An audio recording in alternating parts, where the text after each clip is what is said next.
Hello everyone and welcome to Newegg TV. My name is Paul. Today I'm going to be doing an unboxing and an overview of this video card from PNY. This is the PNY GeForce GTX 770. It's the 4GB version. It's overclocked and it features a custom cooler straight from PNY, so I'm very excited. Let's take a look.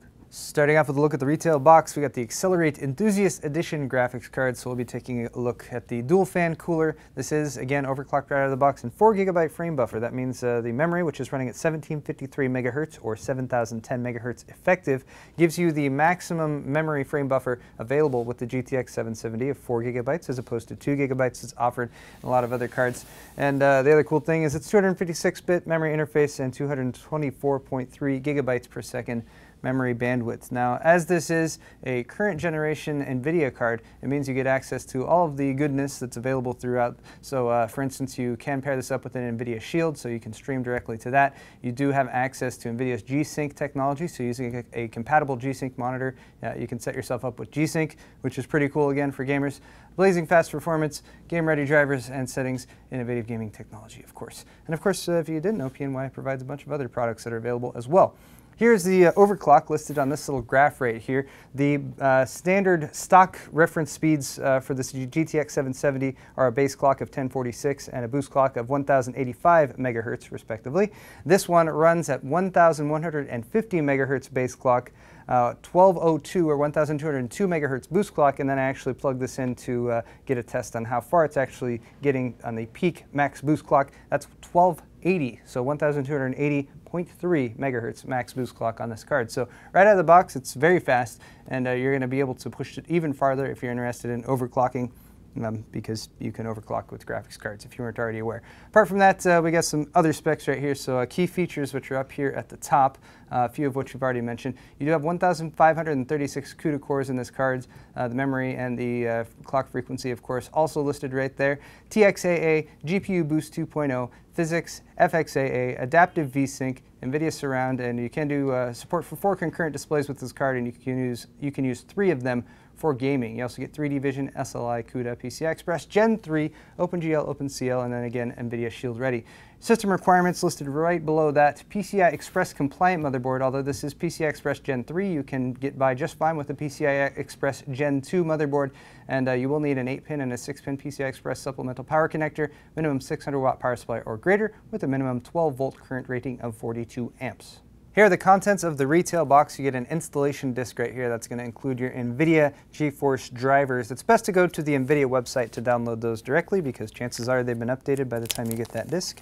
And updated drivers will give you better performance and better compatibility with the games you might play. You also have this little packet right here, which basically has a generic quick start guide or installation guide for a graphics card. You can also check out our How to Build a Computer video series on Newegg TV if you need more info on that. And then the somewhat ubiquitous inclusion of a DVI to VGA adapter. There it is right there. So DVI on one side, and that will allow you to connect up an older VGA monitor with a 15-pin D-sub connection onto the video card itself, which is located right here. And just in case you guys didn't notice, we have a black and yellow color scheme going on. And then again, 2 included downward firing fans. Giving you guys a quick measurement here, measured from the bracket, you have about 10 3/4 inches down there to the end of the cooling shroud, or that's about 270 millimeters for folks on the metric system. And then again, the 2 fans here, which are downward firing over the aluminum fin stack, those are 85 millimeters each. Of course, you got the PNY logos. And then the shroud going around the outside, which is made of metal, which is nice and sturdy. That's one thing you get from going with a higher end card like this. And there's a bit of a look at that aluminum fin stack down there on the underneath. You also can see a bit of the power delivery and also again for power requirements. Now the GK104 GPU that's at the heart of this graphics card is a hand-me-down, so to speak, or a refinement of the GK104 that was used in the GTX 680. And the GTX 680 had this little double stack power supply ports right there for PCI Express graphics connectors. So a bit of a leave over from the GTX 680 right there. Again, you need a 6-pin and an 8-pin, 600 watts power supply recommended, and that will get you all the power you need for the graphics card. Moving along down the edge of the graphics card, we can see we have some copper heat pipes, which are kind of peeking through the shroud right there, and the copper heat pipes. Looks like we have a total of 4 of them. Yes. No, 5. There are 5 of them. They're kind of hidden in there. So several are coming out from this side. Looks like 2 protruding from this side. and then three more actually protruding from this side. Those go out into the aluminum fin stacks and allows the heat to be transferred out there so it can be dissipated by the fans. Here at the back you have your video outs, and you get a couple dual link DVI connection points over here on this side. Bear in mind that the connection on the top is DVI-D, that means it's digital only. The bottom one here is DVI-I, that means it integrates both the digital and the analog connections, which are that little kind of plus shaped design right there. So if you're going to use that DVI to VGA adapter, use it with the lower one right there. It won't work with the top one. You also have HDMI 1.4, so this can do resolutions like 1920 by 1080, 1920 by 1200 at 60 Hertz. You can actually even do up to 4K resolution out of HDMI 1.4. However, it is limited to 30 Hertz at 4K, so bear that in mind if you're planning on doing 4K gaming.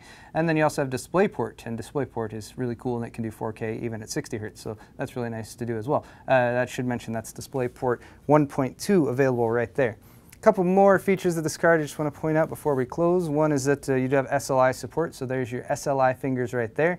You've got two of them, and last I read, as far as the 770 goes, you have up to 3-way SLI supported with this graphics card. They do maintain 4-way SLI support for just their highest of the high-end graphics cards, since chances are anyone who's going for a 4-way configuration is going to be looking to spend lots of money and probably go for the high-end cards. But 3-way support, of course, via those two SLI fingers.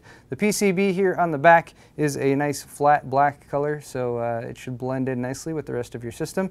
And then you might also notice the connector right there. Again, that's PCI Express Gen 3, physically exactly the same as PCI Express Gen 2 and backwards compatible, and just a bandwidth increase that you get with Gen 3, so don't worry again, you are totally fine if you're going with a Gen 2 motherboard. There's a look at the rest of the flat black PCB on the back. Again, a custom design here from PNY, and overall a nicely designed card that should fit anybody's needs if you're looking for a GTX 770 caliber card. And that is going to wrap it up for this video, guys. Once again, we've been taking a look at the PNY GeForce GTX 770 Accelerate Enthusiast Edition, featuring the 4GB memory frame buffer, custom cooling design here from PNY, as well as the overclockedness, as already discussed. I'm Paul with Newegg TV, and if you enjoyed this video, hit the like, subscribe, or the comment buttons down there at the bottom. Don't forget to tune in for more videos just like this. We'll see you next time.